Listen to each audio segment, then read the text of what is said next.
O paganismo retratado na série Vikings é histórico ou não passa de uma ficção?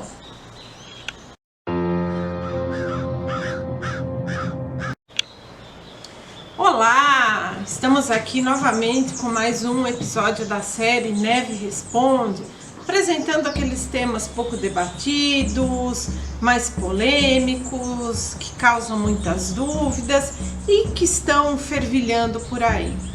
E o tema de hoje é justamente o paganismo retratado na série Vikings. Sim, a série que está no ar há um bom tempo e que chegou ao seu final.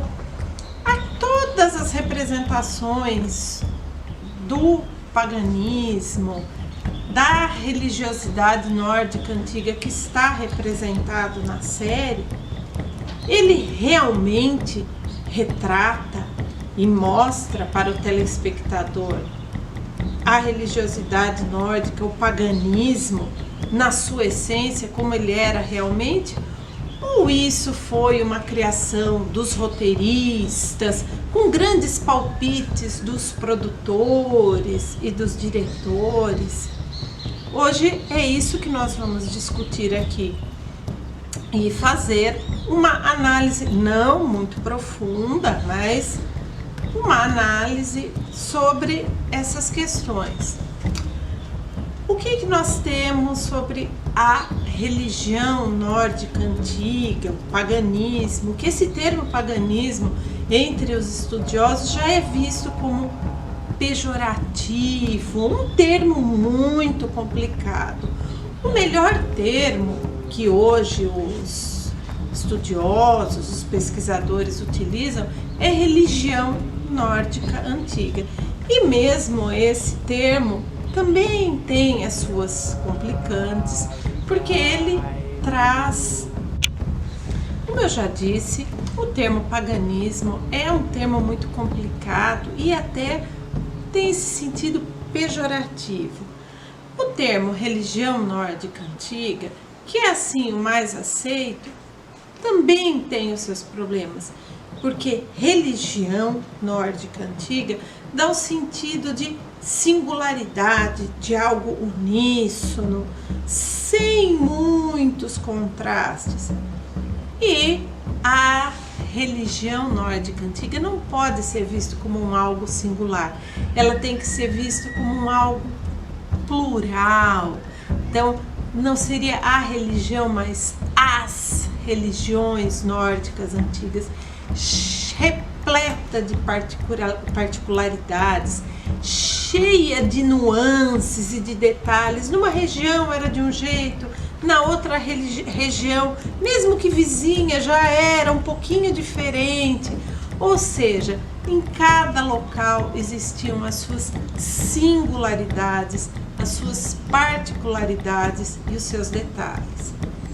E essas religiões nórdicas antigas, elas não tinham um livro sagrado, não tinham a noção de pecado tão comum em várias religiões como o cristianismo e outras, não tinham um líder de culto, um sacerdote único que comandava todos os rituais, né? Os líderes de culto, isso também não existia. Não existia uma hierarquização, essa questão de um sacerdócio profissional, que você tinha que, eu sou só sacerdote, então eu não vou cultivar, eu não vou tecer, eu não vou plantar, eu não vou fazer nada porque eu sou sacerdote. Não, isso não existia nesse contexto nórdico antigo. Isso só vai aparecer depois, mas isso é uma outra história. Então é uma religião, ou melhor, são religiões cheias das suas particularidades. E outra questão também muito interessante é a questão do mito e do rito. Não só nas religiões nórdicas antigas, mas em tantas e tantas outras. A questão é que todas essas religiões, elas são muito pautadas na oralidade, já que elas não têm livro sagrado, já que elas não têm essa questão da hierarquia e do sacerdócio profissional, ela funciona muito na base da oralidade. E o mito está ali, no campo da narrativa. São as histórias de como surgiu o mundo, de como surgiram os deuses, da cosmovisão. O rito é completamente diferente. Ele pode utilizar elementos do mito, mas ele, em hipótese alguma, é um mito. O rito envolve cânticos, hinos, preces, invocações e até dramatizações, que pode recorrer uma vez ou outra a questões que aparecem na narrativa mítica, que vão aparecer no mito, mas ele é completamente diferente do mito. O rito, então, se apropria de pequenos ou de alguns elementos do mito, mas ele não é em si o mito. Então, essa também é uma diferença muito importante, que muitas vezes a gente vê um ritual que vai mostrar como Odin criou o hidromel. Odin não cria o hidromel, há todo um mito da Gun, que se apropria, que o Odin fica naquele idílio amoroso para poder roubar o hidromel. Isso é mito, não é rito. Como infelizmente nós vemos aí, vamos fazer aqui a ritualização de hidromel como o Odin fez com a Gun. Não, isso já é outras questões que vão envolver outros problemas e que não vai ser discutido aqui nesse momento. Os ritos na Escandinávia medieval se dividiam em três: os sazonais, os públicos e os rituais de passagem. Então, haviam esses três rituais. Os rituais públicos, que eram feitos nos grandes centros ritualísticos, como Uppsala, Upokra e Laira, aconteciam de tempos em tempos e reuniam pessoas de vários locais. E eles se dirigiam para lá. Na série Vikings é apresentado um ritual de Uppsala. Até um dos personagens, quando está chegando, observa o templo e fala: chegamos em Uppsala, chegamos ao templo de Uppsala. E as descrições que chegaram para nós do templo de Uppsala, porque hoje o templo não existe mais, há uma igreja naquele local, nós temos as descrições do Adão de Bremen, mas é uma descrição, essa realizada pelo Adão de Bremen, de terceira mão. Foi um amigo do Adão de Bremen que esteve por lá e viu como era feito o ritual, viu as imagens que estavam esculpidas, espalhadas no templo. E o Adão de Bremen, ouvindo o relato do amigo dele, compôs o seu relato. E o relato do Adão de Bremen está repleto de informações e de influências que vêm do mundo clássico, como por exemplo a comparação que ele faz do Thor com Júpiter, porque o que a gente não pode esquecer é que todos esses autores, todos esses clérigos, eles tinham uma formação clássica muito grande, de tanto que o relato do Adão de Bremen é escrito em latim. Então a gente percebe aí a forte influência do mundo clássico, da mitologia clássica, da literatura clássica que ele coloca no seu relato. E é claro também tudo isso filtrado pela visão cristã de mundo que o Adão de Bremen já possuía. Então, esse relato, para pensar o templo de Uppsala, pensar o culto público que era feito ali, nós temos que observar que é passado por vários filtros. E na série Vikings, as pessoas se dirigem para lá, a descrição, vão ser mortos, né? Tantos animais, um de cada espécie, vão ser feitos sacrifícios. A série vai passando todas essas descrições. E aí, num dado momento em que as pessoas entram no templo, há a figura de um sacerdote que está ali com seu cabelo raspado, uma maquiagem muito pesada, assim, meio mórbida, meio estranha, né? Refletindo uma aura meio macabra, até se pensarmos assim. E as pessoas estão ali observando o sacerdote, e o sacerdote vai fazendo invocações a vários deuses. Ele vai invocando os deuses, e aí ele invoca vários deuses, como por exemplo Loki, que não era objeto de culto. Loki não existia um culto, não existiam ritos a Loki. Loki é extremamente importante para o mito, para as narrativas míticas, para as várias narrativas da mitologia que nós temos. Ele é fundamental. Para o rito, não. Aí, com essas invocações que ele é feito ali, nós vamos pensar em algo muito contemporâneo, como por exemplo o livro da autora Diane Paxson, Asatru, que é um livro que tem tradução no português, aonde a autora escreve várias orações, vários hinos, preces e invocações a praticamente todos os deuses e deusas. E aí nós pensamos que temos que pensar da seguinte maneira: todas essas invocações que estão lá no livro da Diane Paxson não passam de criações do mundo contemporâneo. Foi a Diane Paxson que criou essas invocações. As fontes não vão nos apresentar nenhuma dessas invocações.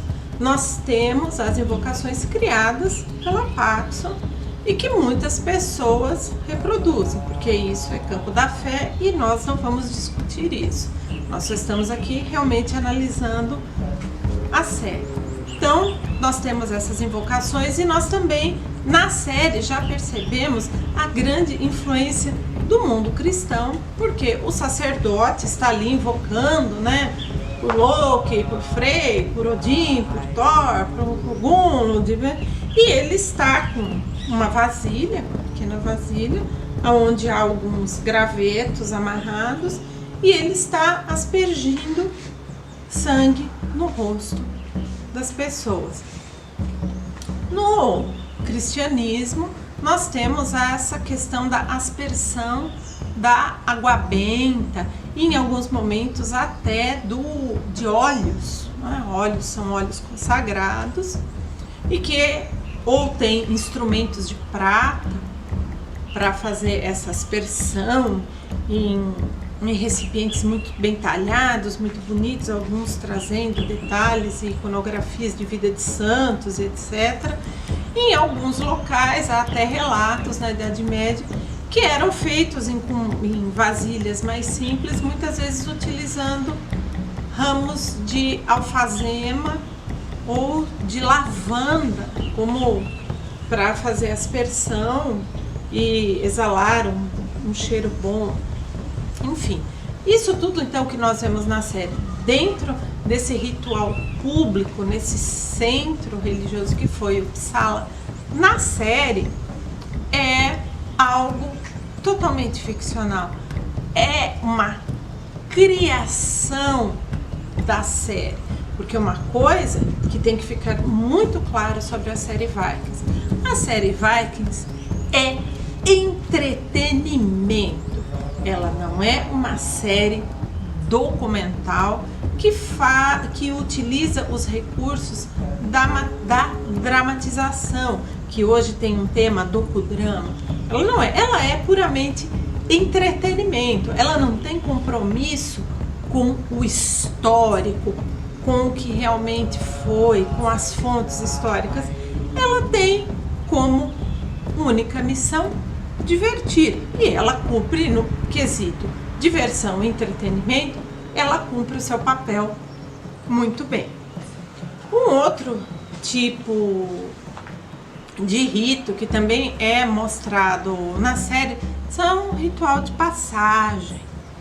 Nós temos ali o rito de passagem e nós vamos analisar sumariamente aqui o rito de morte, que é o funeral da Lagertha. Nós temos que pensar que a Lagertha é um personagem literário. Ela vai aparecer lá na obra do Saxo Gramático, a Gesta Danorum, mas ela é um personagem literário, ela é uma criação literária. A série vai dar uma outra roupagem histórica que nós não vamos entrar nos detalhes aqui. O funeral, o grande, estrondoso, pomposo funeral da personagem Lagertha na série, ele foi baseado nos relatos do Ibn Fadlan, que descreveu um funeral de um rei.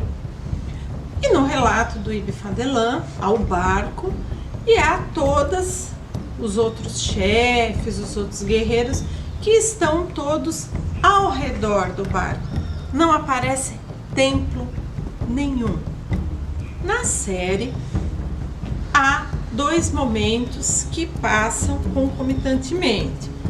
As pessoas adornando o barco, colocando vários objetos importantes para Lagertha, da sua viagem para o outro mundo.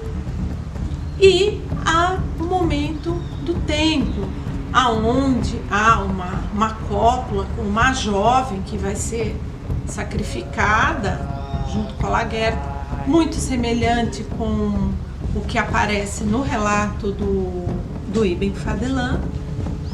E aí, no templo, corre ao mesmo tempo. Há uma procissão de sacerdotes que usam uma máscara assim, muito grotesca na parte aqui de trás da cabeça, que vai até a nuca, e eles fazem uma procissão. Eles estão com umas vestes brancas, negras, e eles fazem essa procissão com a jovem recebe lá uma purificação antes da cópula, e aí depois vai aparecer uma figura que também vai aparecer no relato do Ibn Fadlan, que é a figura do anjo da morte, da mulher, né, que chega para fazer a execução da jovem sacrificada. No relato do Ibn Fadlan, ela é descrita, esse anjo da morte, como uma mulher que chega e oferece uma beberagem,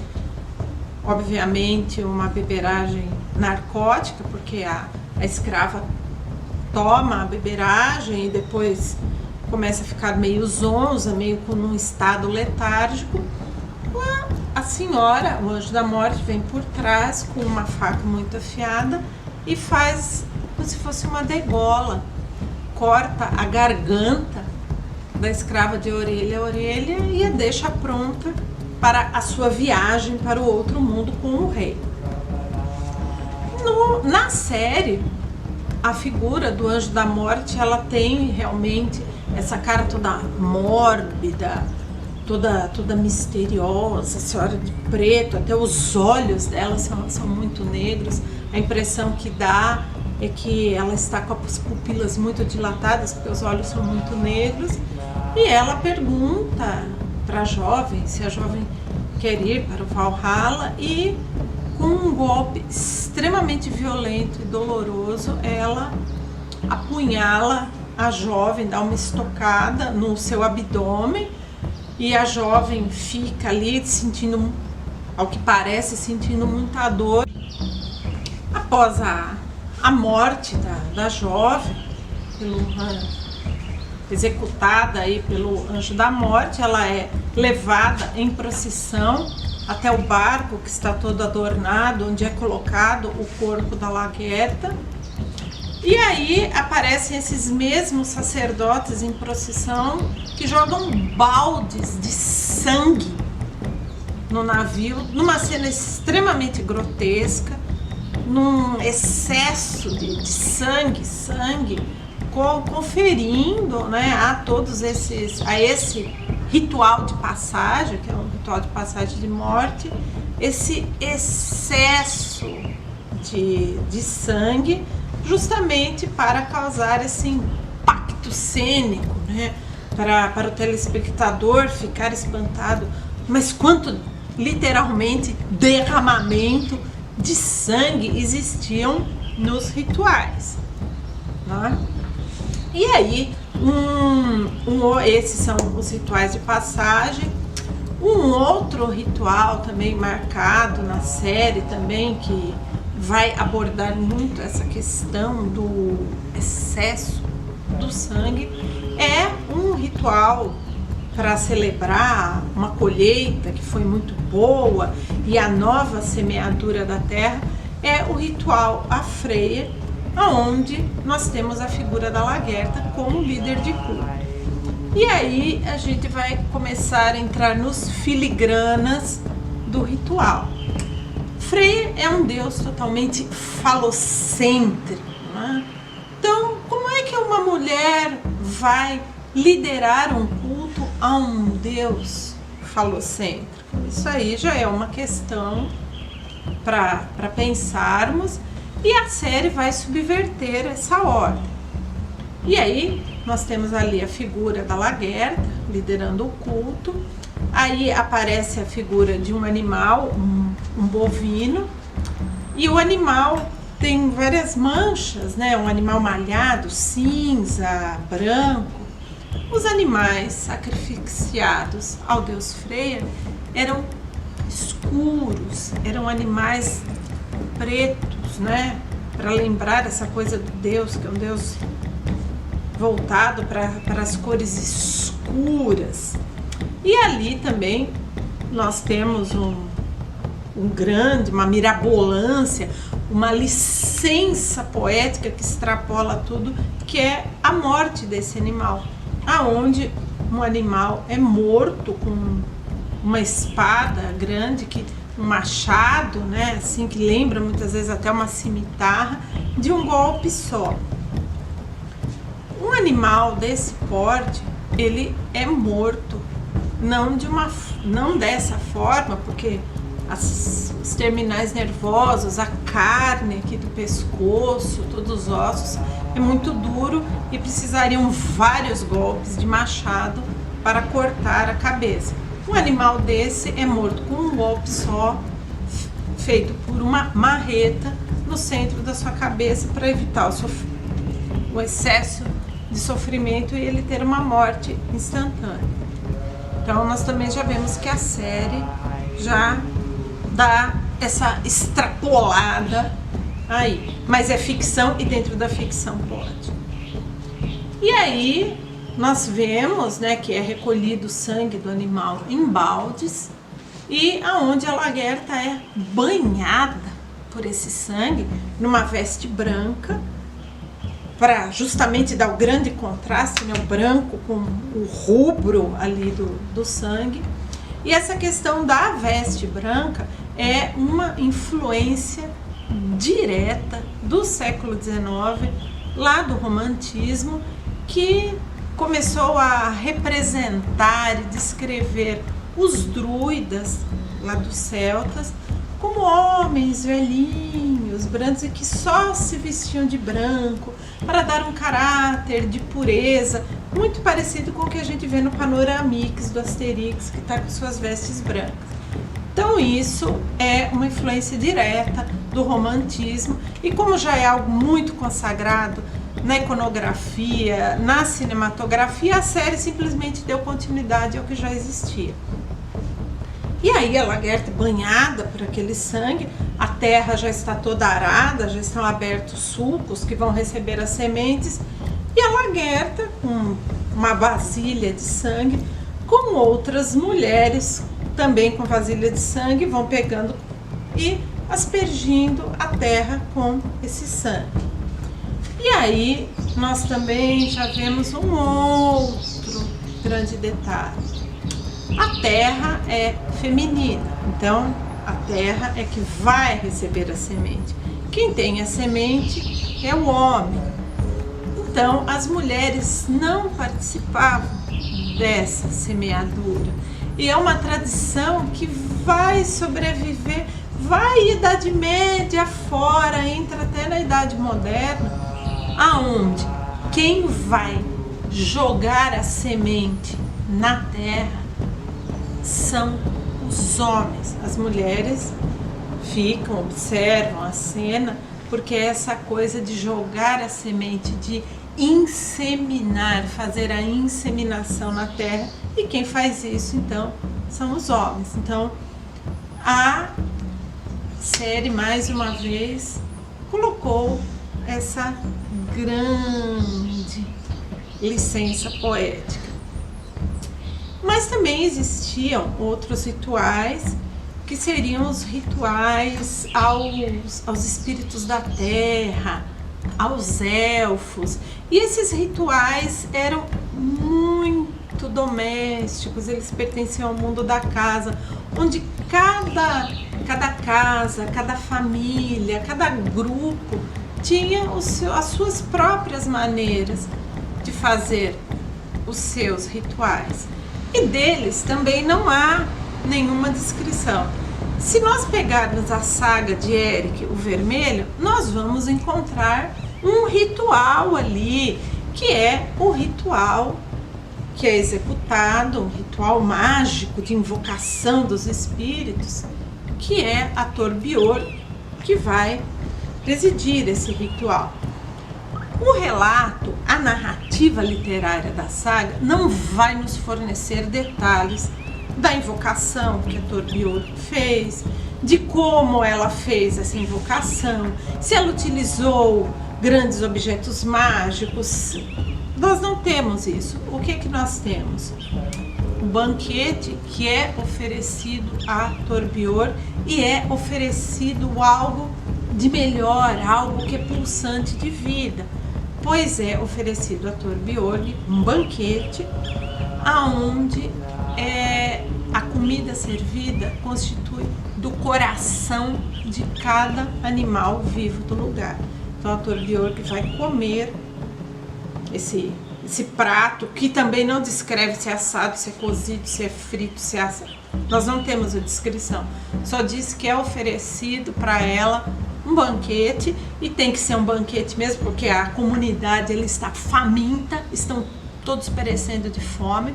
Então é oferecido a Torbior o que havia de melhor, o coração de cada animal.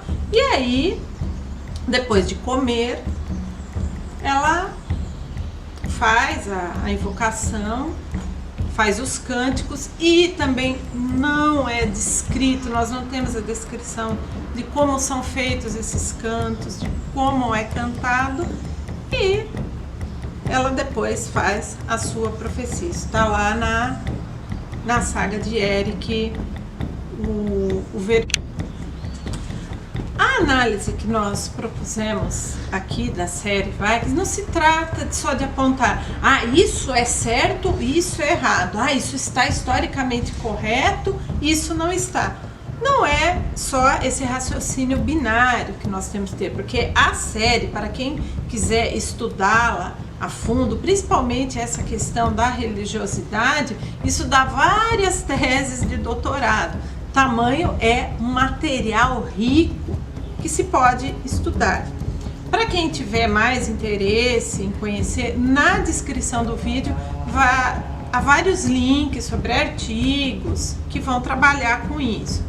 Mas o que tem que ficar bem claro na série é que a série já está inserida em todo um contexto cinematográfico e, claro, depois televisivo também, que vem lá dos anos 50, que é pautado no seguinte tripé: exotismo, tudo exótico, diferente. Que religião é essa? Diferente.